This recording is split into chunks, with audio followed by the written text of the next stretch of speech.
Habang binabaybay namin tong Aurora Boulevard, may dalawang riders dito nagkakainitan. Pasensyahan na lang tayo, pasensyahan. Daan sa init na ulo. Oo, mainit na yung panahon ngayon. Huwag na natin daanin sa init ng ulo. Pagpasensyahan nyo na. Magkakaisan yan.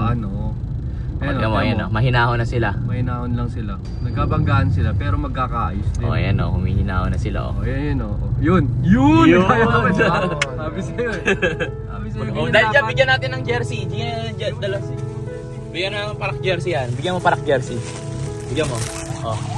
Boss! Boss, ano problema, boss? Nadulas? Oh, tag-isa kayo para maging ano kayo. Para kumalma kayo, para kumalma. Parak dyan.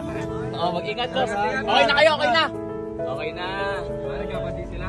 So guys, kailangan lang natin ng konting, alam mo yun? Natin magkaunawaan lang. Oo, unawaan lang tayo. Tsaka motorista tayo, kailangan mas marami ang pasensya.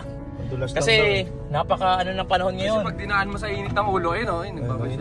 Boss. Wala pong anuman, wala pong anuman. Init ng ulo. Mag-ingat po kayo, mag-ingat po kayo. Relax lang tayo lagi. So guys, sa mga paalala ko sa mga motorista, magbaon ng maraming pasensya.